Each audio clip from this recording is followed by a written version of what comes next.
SN. Ted Cruz, R. Texas, speaks to President Donald Trump in the rain. 4 Republican senators this week demanded an investigation of the National Science Foundation's grants, accusing the federal agency of propagandizing by supporting a program to encourage TV meteorologists to report on climate change. In a letter sent to the agency's Inspector General Wednesday, the senators, Ted Cruz, Texas, Rand Paul, Kentucky, and James Lankford, Oklahoma, and Jim Inhofe, Oklahoma, said the $4 million Climate Matters program, which sponsors classes and webinars for meteorologists and provides real-time data and graphics with TV stations, went beyond the scope of the National Science Foundation's mission of funding basic research. They urged the Inspector General to probe whether the grants violated the 1939 Hatch Act, which bars government agencies from engaging in partisan activity.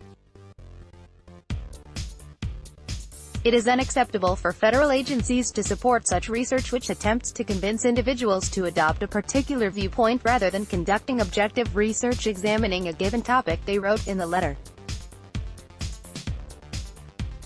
The call for an investigation came the same day NBC News published a feature on Climate Central's efforts to train more than 500 TV weathercasters across the country on how to understand global warming and its local impacts.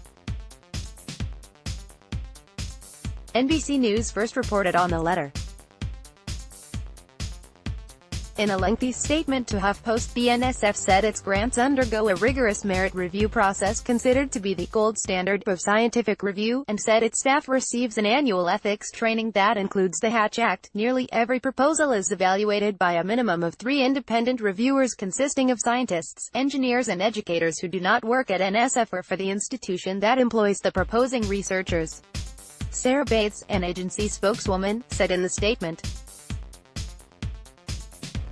Each proposal submitted to NSF, including those deemed troubling by Senators Paul, Cruz, Lankford and Inhofe, is reviewed by science and engineering experts well-versed in their particular discipline or field of expertise. The NSF's Inspector General said it plans to assess the issues raised by the 4 senators this fall.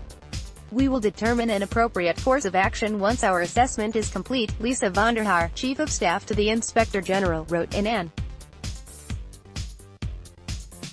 email. The senators cited a 6-year-old opinion column in the Washington Post that described Climate Central, the group that runs the program with researchers at George Mason University's Center for Climate Change Communication, as an advocacy group. They called the NSF grants egregious and accused Climate Central of changing the manner in which it describes itself, perhaps due to the attention it received from the Washington Post, Trump and EPA Administrator Scott Pruitt announcing the U.S. withdrawal from the Paris Climate Accord last June. Research designed to sway individuals of a various group, be they meteorologists or engineers, to a politically contentious viewpoint is not science, it is propagandizing, the senators wrote. Such efforts certainly fail to meet the standard of scientific research to which the NSF should be devoting federal taxpayer dollars. In reality, the Princeton, New Jersey-based nonprofit produces original research and deeply reported feature stories. Climate Central operated a robust news site until last August, when it laid off most of its staff reporters to focus its resources on research. We are an independent organization and scrupulously avoid advocating for any policy or political position. Climate Central CEO Ben Strauss, also the group's chief scientist, wrote in an email Thursday.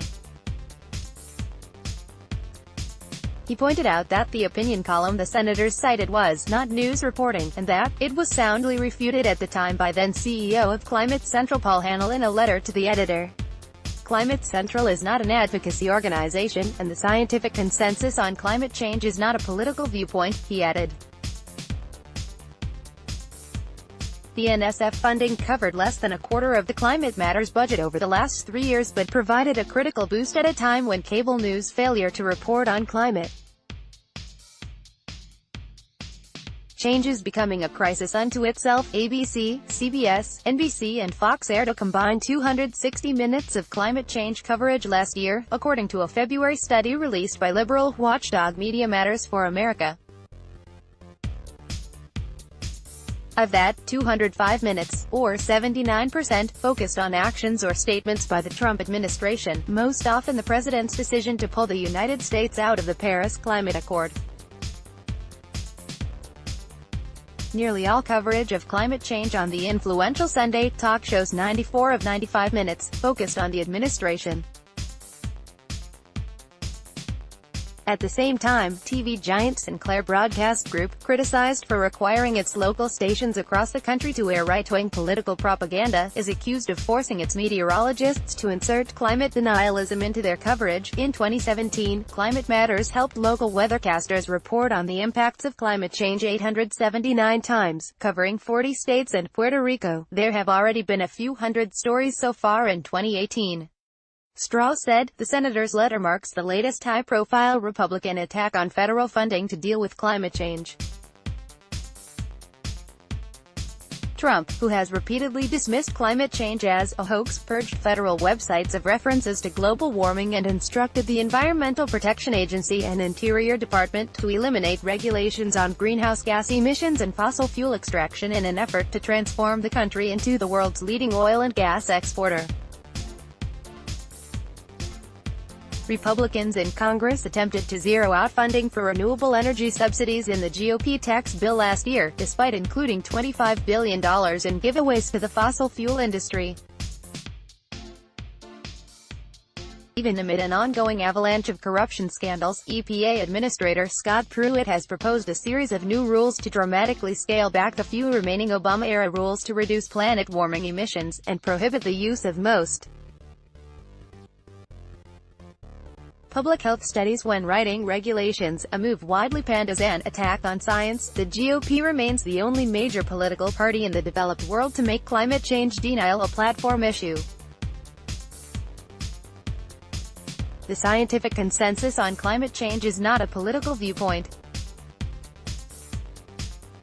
Climate Central CEO Ben Strauss. The senators who authored the letter are among the biggest recipients of fossil fuel donations.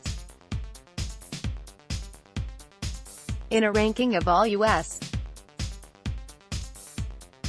senators over the last 3 decades, Cruz came in third for the all-time largest total of direct contributions from oil and gas companies, receiving over $2.7 million since he took office, including during his presidential campaign, according to data collected by the nonpartisan Center for Responsive Politics.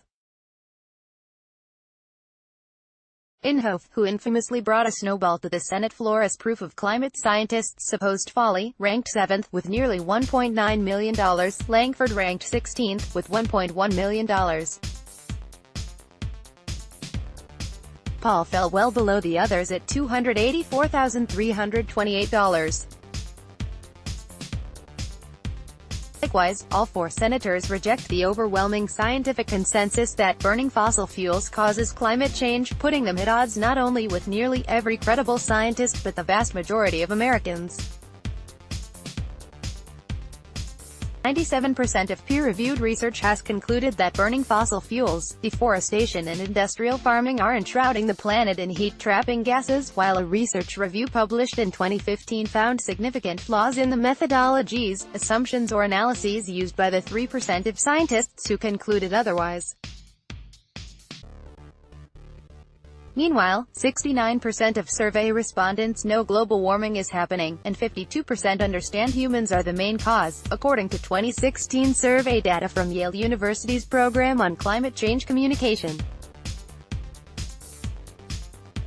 Yet just 39% believe climate change is causing harm right now, according to a George Mason survey from March of 1,278 adults.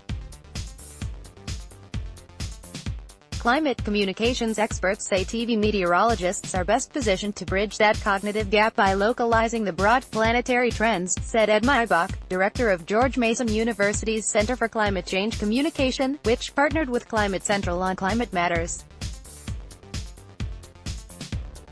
It's important to share information with all Americans about the local impacts of climate change in their community, Maibach, who has served as the principal investigator on all the NSF grants to fund Climate Matters, said in an email.